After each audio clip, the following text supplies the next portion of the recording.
manager cannot survive. He can't survive, bruv. Like, if he survives, I don't know who this Obeah man is, but we need to know because he can't survive this. Not after everything that's gone on, right? So we get rid of Ten Hag in the summer. Get rid of him. His time's up. Ten fraud is done out here. Mm-hmm. Yeah? Let me tell you something now, ST. There's not really any manager out there currently that I would want, but Ten Hag needs to go. So I've got to say to myself, my number one candidate right now is De Zerbi because there's not a lot out there. But the name that's being brought up, oh God, I know what you're gonna say, is fucking Bottlegate. ST, I'm going to tell you this, and I'm going to tell you this now. Anyhow, Bottlegate gets the Man United job, there will be no Manchester United next season. Spartans! What is your profession?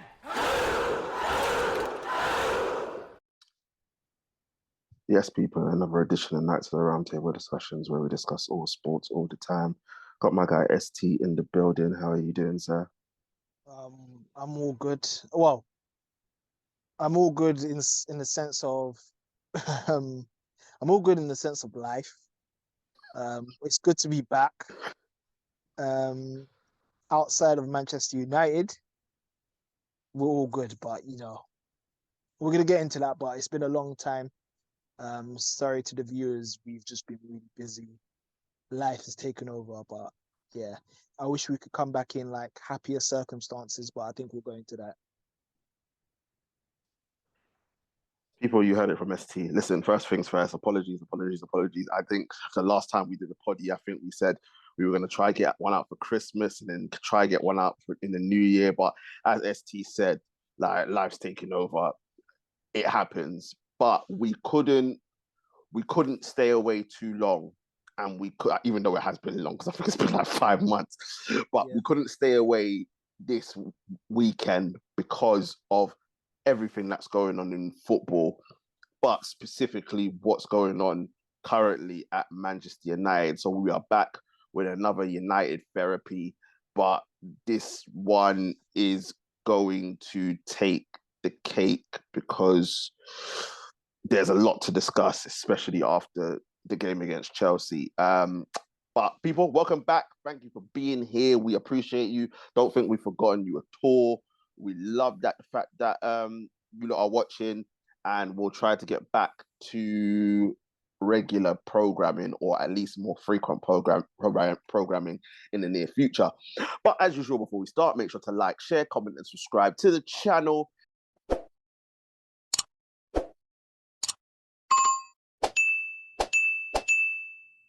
Get the likes up, get the subscriptions up, and say all the time, share. We are here, and don't forget to join our social media pages as well. Links are in the description. Now, before we get into this, there's two things that I need to say. The first thing is that if you are under the age of 18, or if you are sensitive to language, thank you for your time. We appreciate the fact that you clicked on the video. We appreciate the love and support that you've shown, but this isn't the one for you. So I will give you a buffering time just to click the like button, send it to your friends that are over the age of 18, and farewell. A few moments later. Right. Now, the second thing I am going to say to you personally, ST, is an apology, because the last time we were on here, you were Ten Hag out. You said he needed to go. Whereas I, even though I was half in, half out, I said, give him the benefit of the doubt. It's the first time that he's faced any real adversity. Let's see what happens. I was wrong. I hold my hands up. You were right. I should have followed my instincts and just said, you know what?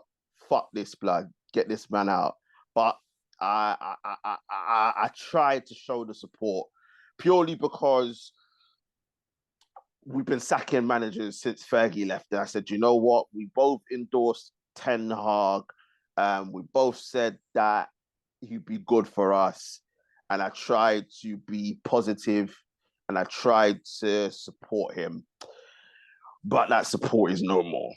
It can't be anymore, but we're going to get into it. And first things first, ST, we need to address what happened in the Chelsea game. Game ended 4-3, if you were unaware of what happened. Chelsea went 2-0 up very early. I think they went 2-0 up in their first 15 minutes. Goal from Conor Gallagher, and then a penalty given away by Anthony, which Cole Palmer slotted away. United came back. Caicedo gives the ball away. Garnacho gets in, makes it 2-1. Then a little bit of build-up play. It was actually a very good goal. Dalot crosses it into that garbage rat Bruno, who sticks it in the bottom corner with a header. Second half comes, it's end-to-end. But then an exquisite ball from Anthony, who was probably the man of the match in that game, to Garnacho, who nods it in 3-2. 90th minute comes, 8 minutes of added time. I don't know where the referee got that from, but deal with it. It's not an excuse. Gets to the 98th minute. I think we give the ball away. I think it was a throw-in. We threw it for a goal kick. Chelsea get in. Madueke gets Dalot, squares him up, runs past him. Dalot, stupid mistake, tired tackle on Madueke, penalty. Cole Palmer slots away again. And then literally a minute later, corner for Chelsea. United go to sleep. Cole Palmer takes the shot, deflects off toilet, goes in. Chelsea win the game 4-3. And that's a summary of the game. ST, right? What went wrong in this game? I know we're going to talk about Ten Hag, and I know we're going to talk about on the overall and everything else, but specifically in this game, and I know you could point to many other games, but just this game, how did United throw this game away when, technically speaking, at the time was up? All they would have probably needed to do was make a tackle, make a challenge, kick the ball at the field, and the game's over. How have they made such a massive mistake and lost this game? We just didn't really manage the game very well. I'm gonna be very honest. Those were two very poor sides. The game was open and it wasn't great for quality. It was just funny to watch. You as a defender, you must have been laughing at this. Is like, this game is not serious. And you know me as an attacking, bro. Imagine me playing in something like that, bro. I'm going riot. Light work, because there was so no defending going on. There was no tactics, so from both of them. And ultimately, what I'm saying now is that Man United didn't manage the game. When you were 3-2 up with the amount to go, I understand bringing the Mount person on, but Rashford you don't bring on. You do not bring on McTominay as well. In that sense, you need someone to keep the ball. I don't know if forgive me if I was wrong, but I don't know if he's still injured. Ericsson could have come on. He was on the bench. I would have brought him on. I would have brought Mount on. And then Kobbie Mainoo wasn't playing too great, if I'm being honest. Mm-hmm. You do bring on players that can keep the ball. Even as much as I don't like Mason Mount, I can even see him saying, keep the ball, keep the ball, keep the ball, keep the ball. Him saying that, him. And that's what we needed to do. And unfortunately, a lot of the players that we had on the pitch, the Manchester United pitch, they're not very good at keeping the ball, or they can't, or they're incapable of keeping the ball. That's what we needed to do in the 90 minutes. That's the reason why we lost, is game management. Yes, we were also lucky to go up 3-2. Obviously, Anthony, I thought, was very good, by the way. I have to give him my respects. He was very good. But at the same time, you need someone to calm the football down. Not someone like Bruno, not someone like Rashford. I don't understand why those two came on, because you're winning. When you're winning, especially with the way you know how Man United, the fragile are, it leaves it leaves the defense very open-minded. So what you need to do is you need someone to like Ericsson, like a Mount, like a Kobe Menu, or if you send, I'd rather you even take Casemiro off, if I'm being honest, because Casemiro is not keeping. He's not someone who keeps the ball very well in general. And then if you keep those three on, I'm not saying you have to run, but if you control possession, you make them tired. And remember, Chelsea are a very young team, so they obviously would have been. They would have been naive. They would have dived in, which they were doing the whole day today, like what Casado did. So the reason why Man United didn't win is because of the game management. And ultimately, let's be honest, as much as I troll Chelsea, they were the better side. Even though they were bad, they were both bad. I think overall, Chelsea had more shots. They were more threatening on the attack. I think Man United weren't great. It was just made so easy. And I think, and to be honest, people are going to say, oh, Man United conceded 4 goals. It's the defense's fault. I'm going to be very, very, very honest. As much as Manchester United conceded 4 goals, maybe Onana should have saved one of them. I'm not even going to blame the defense. I'm going to be very honest.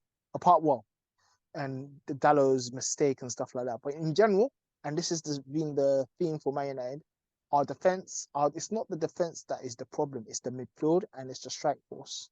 What happens is that because there's no cohesion within the team and there's no game management overall over the pitch, the defense gets exposed, and they've just been getting exposed for so long, and this result was bound to happen. And that's the reason why Man United lost. It's overall game management, not only from the defense, but from the team. And I do feel sorry for Manchester United's defense, but at the same time, I think we just need to be better at managing the game, but we won't improve until everything changes.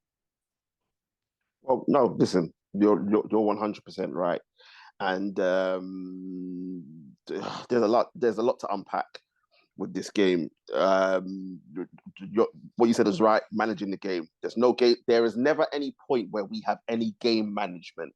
We don't manage games. We just hope for the best in games. The amount of times that United have had leads and blown them, the amount of times that they haven't held out for a result is ridiculous. And this game in particular, I will disagree with one thing. I wouldn't have brought on Mason Mount, and it's not about what he wanted to do on the field. It's the fact that it got the crowd up, him being on the field, because obviously he's an old Chelsea boy.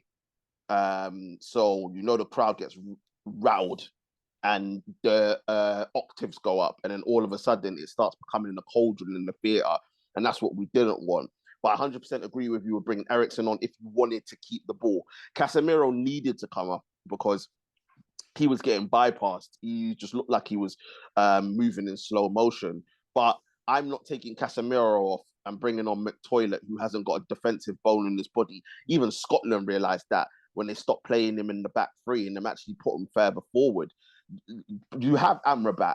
I know he's really, really bad, but at least he can sense danger, right? So you bring him on. You don't bring Rashford on. You just don't.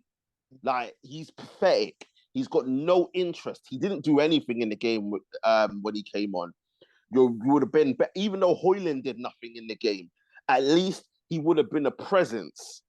He would have been a presence. I'm not saying it's a good thing because Højlund got showed up by Nicholas Jackson, and we know how crap he is. But at least he would have been a presence. Bringing on Rashford was just basically saying, all right, cool, let's play with 10 men. That's what that was. So you don't bring on Rashford. There's nothing we can do about Varane. There's nothing we can do about Johnny Evans. They got injured. Cool. What can you do in that situation? We can get into why a little bit later on. But in this game in isolation, poor game management, no tactics. It was a basketball game. And let's not get it twisted, people. These are two crap teams. Chelsea are crap. They are shit. They are garbage, right? They're 10th for a reason, right? This is the same team that drew with Burnley on the weekend. Burnley were down to 10 men, And this is what makes it even worse from United, because this team drew with a 10-man Burnley team, right? And we just went out there and allowed them to win. People are going to try and point to Anthony gave away a penalty. Why did he do that?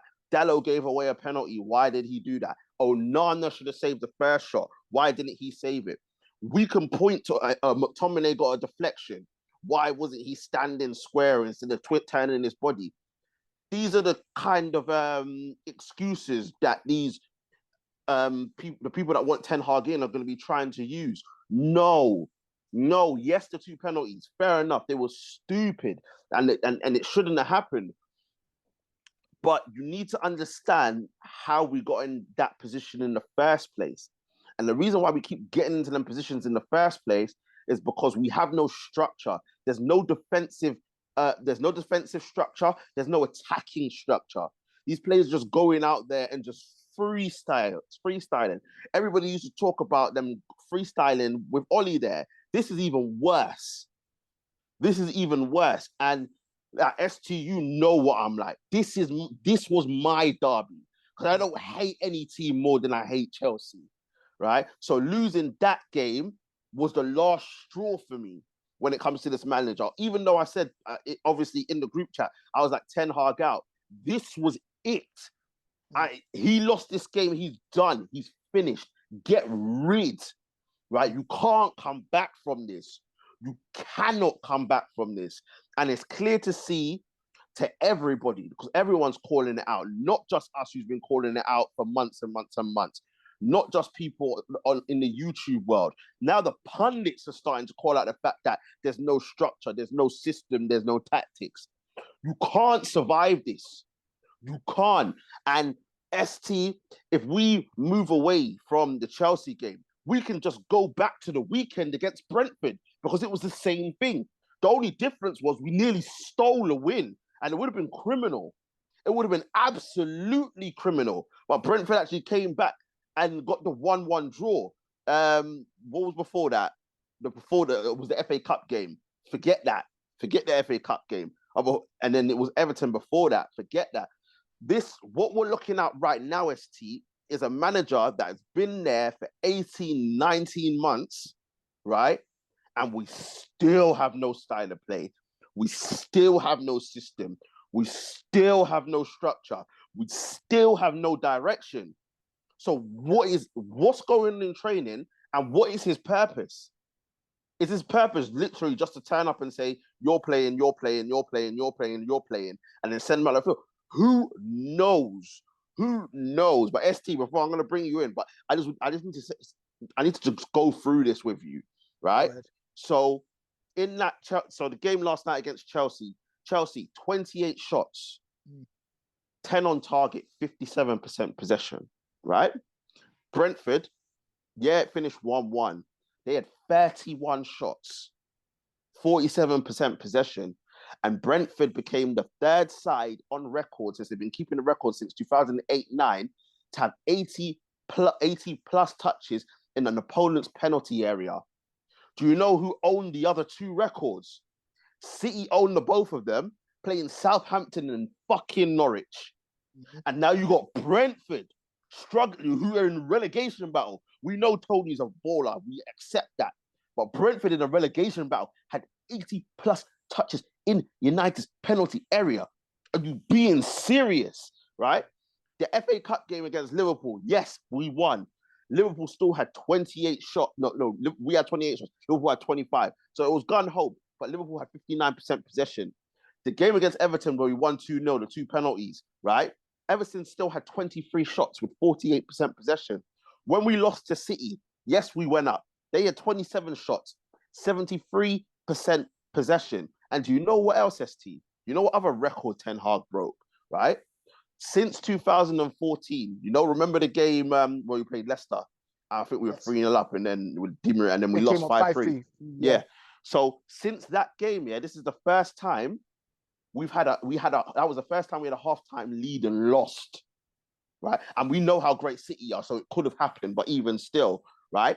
Only Sheffield United have conceded more shots on goal, bro.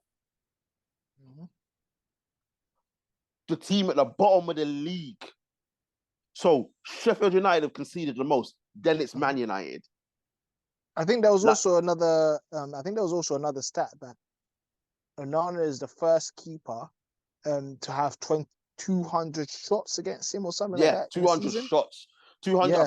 I think we've had 222 shots against him this year, not for the season. This year. Yeah.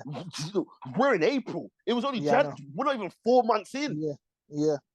February, March, April. We're only we are 4 months in. But bro, like, this is crazy. This is crazy. He's breaking so many different records for the wrong reasons. And I'm not even going to bring up the Champions League and all the first that he's done in that. Right? Bro, what the fuck are we going to do? What are we going to do? Because this is what's happening to Manchester United right now. This is what this manager is doing. What are we going to do, bro? Because honestly, I don't understand how he can survive this. He can't survive this. ST, he can't. I'm hoping he doesn't. I mean, listen, the worst thing is, and you know what, I never thought I'd say this, but I just hope Man United don't get into the FA Cup. As bad as it sounds, I hope we don't get into the FA Cup final. Oh, Coventry are going to pump us. Hopefully that will happen. Because if we win this FA Cup, I'm not saying we will, but if there was any like 2% chance we win that FA Cup and they give him another contract, we are done as a club. But I don't think he can survive this. It's because it's gotten so bad. If Ineos had anything about them, I understand they probably can't sack him now, but at the end of the season when his contract is up, we don't renew it. Like it is ridiculous now. It's come to a point where we're suffering. Like honestly, I know Man United wasn't in a great state. Obviously, structurally, we all know the issues with it, but the football, nobody actually knows what they're doing. Nobody understands what he wants. Falling out with players. Don't get me wrong, all the biggest managers fall out with players, but to an extent, at least some players back him. I don't see any players backing him. No one looks better under him. No one.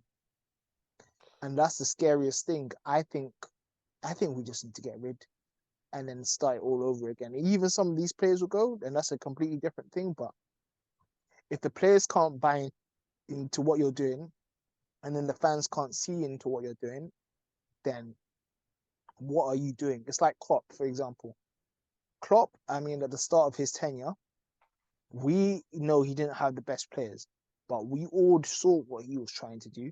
Even with the players, the weakest players, we saw Mourinho's and all these guys like that. We saw the type of play, what they were bringing into. They just didn't have the quality. Man United, I wouldn't say they have the quality, but they're better than what they're showing. And this manager is struggling to get the best out of them. So don't get me wrong. A lot of these players need to answer for it. These players need to answer and need to leave because a lot of them are rubbish. But at the same time, they're better than what they've shown. And Ten Hag has just made things worse and worse and worse. And he just needs to go, man. Like I'm tired. Like, bro. Let's put this into context because listen, at the end of the day, we can't blame everything on the manager, even though he has a big part to play. We can't blame everything on him because when you look at it, these players are rubbish. These players are rubbish, and they need to go. And like I'm trying to think of how to word this. Look, this summer, there's a lot of players that are at a crossroads. Right, we know Martial's going, his contract's up. We know Varane's going, his contract's up. Ratcliffe, by the way, who I don't trust, and I still don't rate the takeover. With his Chelsea season ticket, probably celebrating inside when Chelsea came back and won. That fucking corpse. Don't trust him anyway. But when you look at this, so he's going to try and move Casemiro on because he's already said that he doesn't really like the fact that he's there. All right, cool. You then got to try and sort out the Jadon Sancho situation, right? And what that entails. And then you've got the other guy in Spain situation that you need to sort out, right? So that is potentially, the Amrabat will go back to Fiorentina on loan. Christian Eriksen's contract will be up, so he'll go as well, right? So that's 7 players already that you could be getting rid of. And as much as I say they can all go, doesn't bother me, apart from Sanch and the other guy in Spain. I think they should stay, but the rest of them can go. Here's my problem. They aren't the biggest problem in terms of the players at this football club. There are 3. There are 3 that they're like a cancer, and they need to go, because the fact of the matter is that because they've been there throughout most of it, it's festering, it's spreading, and every time we get a new manager in, it gets worse and worse and worse. I think I know right? the 3 you're talking about. The 3 I'm talking about. The first one is that fucking garbage rat that he gave the captain's armband to, who had another shit performance last night. Number 1. But everyone will say, oh, but he scored, right? No, he needs to go, because, and do you know why? Take his crap performances and the fact that he can't pass a football 5 yards out of the equation, ST. If you notice, yeah, we can't build a midfield because of him. Anytime, so if we look at it, yeah, Cass is there, Eriksen's there. When Kobe Mainoo's come in recently, yeah, Amrabat, as bad as he's been as well, McToilet, any combination of midfield we put together, it doesn't work.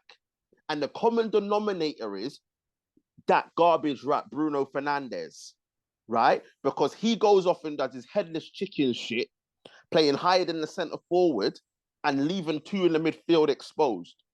And I'm sick of hearing people talking about Kobe Mainoo and saying, oh, look, yeah, these guys are building him up. Look, he's not even that good. Shut the fuck up, bruv. This kid is drowning in that midfield. Yes, he's got so much to learn in terms of positional play, so much to learn in terms of reading the game, so much to learn in terms of when to press and when not to press.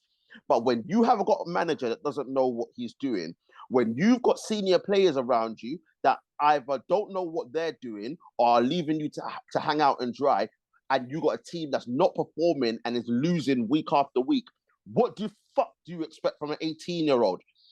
He came into the team, and the reason why he got so much praise is because he's the only midfielder that we have, besides Christian Eriksen, but his legs are gone, that can retain the football and move it along and progress it. And he's got good feet. The problem for this kid is that he's been left to drown in a Man United team because the system doesn't accommodate him and the players around him aren't good enough or are doing the headless chicken thing. When Kobe Mainoo went to England, who did he have? Declan Rice, Jude Bellingham, right? So he had one midfielder that knows he sweeps up, he breaks things down, right? And he's got another midfielder in front of him that's going to make the runs, who has the intelligence to do things, who has the intelligence to drop back into the midfield and make it a free when they're defending. And then when they're attacking, which way to go in terms of movement and stuff, right? That's why he looked so good, because he had those players around him. So get the fuck off the kid's back, man. Like, honestly. But anyway, I digressed, right? Bruno is the reason why we can't build a midfield, because no matter what, he goes off and does his renegade thing. Get rid of him. He's the first one. The second one is that fridge on toes at the back. Get rid of him. Now, granted, they tried to. He rejected it. Reason being, A, he knows he's never going to get the money that he's on ever again. And B, he knows he's never going to play for a big club again. So he's trying to hold out at Man United. Now, I take issue with Ten Hag for this, because you were going to get rid of him. You brought him back in. I couldn't care less if you had to play the under-17 centre-back at centre-back. You needed to make it clear that this guy had no future at this football club. I don't care how desperate you were, right? And you brought him back in like a waste man. So you know what happens now? He now thinks he can stay and probably try to sign another contract, even though he's absolute garbage, right? And the third one is Marcus Rashford needs to go. Get rid, right? This is a guy that is now soaking because he's got a little bit of criticism, right? He's no longer got the PR and the protection of the nation, because people are calling out his terrible attitude, right? On the field and off the field, which coincides with the fact that he isn't playing well, right? He can go. PSG, 60 mil, let him go. Let him go. As ST, I completely agree. We need to, listen, when I say rip out every single page, tear it into pieces and burn it, right? Yes, we know the structure is awful. We're trying to organize that. I don't trust Ratcliffe, but it is what it is. We have to deal with it. We've got that Omar Barada guy coming in. We've got Jean-Claude Blanquin. We've got the cycling guy. Can't remember his name, right? David Bracefield. Dave Bracefield in. He's a winner. Right? His structure is decent, but we'll see how it goes. Yeah. We're still negotiating with Newcastle for Ashworth. It's not going very well, but we're still trying to get him. And we got the Wilcox guy coming from Southampton. So that is a step in the right direction in terms of fixing upstairs. They could have done that ages ago if they would have kept Ralph. But I'm not going to keep going on about that. But if Ralph was there, we wouldn't be in this position right now. We'd be much better off. But anyway, it is what it is. So we're trying to sort that out. Once we get those pieces in place, as you said, ST, this manager cannot survive. He can't survive, bruv. Like, if he survives, I don't know who his Obia man is, but we need to know because he can't survive this. Not after everything that's gone on, right? So we get rid of Ten Hag in the summer. Get rid of him. His time's up. 10 fraud is done out here. Mm-hmm. Yeah? Let me tell you something now, ST. There's not really any manager out there currently that I would want, but Ten Hag needs to go. So I've got to say to myself, my number one candidate right now is De Zerbi because there's not a lot out there. But the name that's being brought up. Oh, God, I know what you're going to say. Is fucking Bottlegate. ST, I'm going to tell you this and I'm going to tell you this now. Anyhow, Bottlegate gets the Man United job, there will be no Manchester United next season. Yeah. And I'm being deadly serious. By any means, there won't be a Manchester United next season. I'm gonna say this now. If he ever comes to the club, I'm not watching. Okay, I will not watch it. I'm not supporting Man United. That's how bad it is. You don't need to not watch or not support. They won't exist. Yeah. I'm deadly serious. They won't exist. Right? Don't be trying to bring that Bottlegate nonsense to me, bruv. I will, oh my Lord. Listen. Anyway, because trying to not get cancelled. Right? But look, these are the things that need to happen. Rip it up. I don't care if next season De Zerbi or Nagelsmann, whoever, comes in and finishes 12th next season. If we do the things that we're supposed to do, I can accept it. I can accept the manager coming in and saying, you're gone, you're gone, you're gone, you're gone, you're gone, as long as it's the right players that go, and then turn around and saying, this is how we're going to play. These are the sorts of players I'm looking at. You working with the technical director to identify the players that are going to suit the style and suit the system. Because STF said it to you. As soon as we lost out to Qataris, I said, United fans, forget it. We ain't challenging for the next 10 years. So we might as well use these next 10 years to build everything from the ground up, sorting out upstairs, getting the players in, getting the structure from top to bottom, from the first team to the kids, so that by the time we get to year 9, year 10, whomsoever it is, we are ready to challenge, right? And that's sorting out the off-field stuff as well, with the stadium and the training ground, so that we have everything in place to go for it. Because we ain't challenging anytime soon. Not anytime soon. So you can forget it, because we haven't got the money for it and we haven't got the structure right now, right? And these are the things that we need to do to get to where we need to be, right? And that's me saying the manager needs to go and the players need to go. Ultimately, the Glazers need to go, but they're not going anywhere for now. So in this current moment in time, we sort out the structure, get rid of this manager, get rid of these players, and then we, listen, as Drake said, started from the bottom. And then we're going to try and get to there at some point within the next 10 years, bro, because we can't keep doing this. And another stat for UST: United now, with 8 games left, have the same amount of losses in the league as Ollie and Ragnick in that season. What is it? Not last season, season before. And Moyes did. Yeah, that's 12 losses. So there's no way this manager can survive this. But, ST, as you said, if we were to win the FA Cup and finish 6th, do you believe, hand on heart, that Ineos and Ratcliffe would find a way to allow Ten Hag to stay?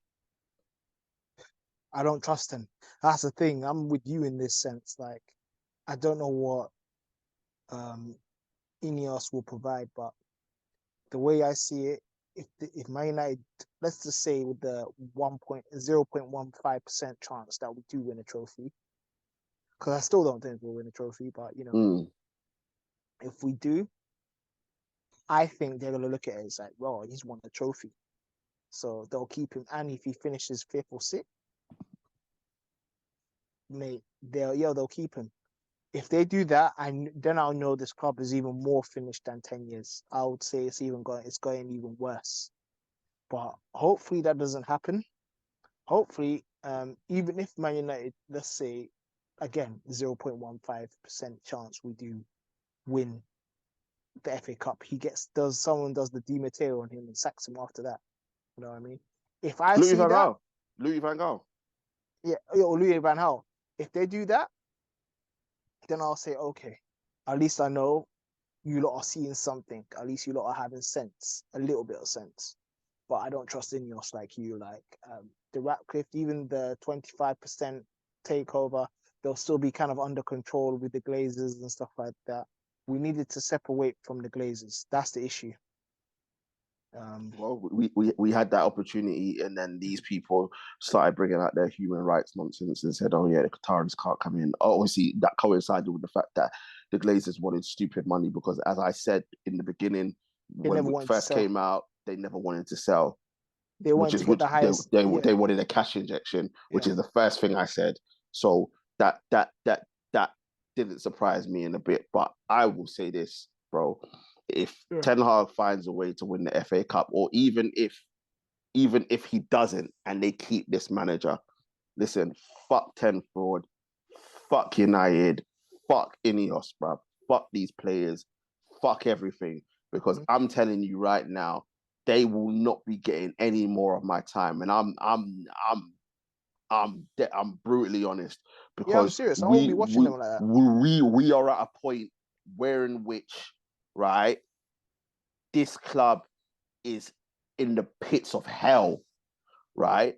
And they're not getting back up, right? And that corpse Ratcliffe right now looks as though he's gone into, could possibly make things worse, because man's talking about fucking Bottlegate.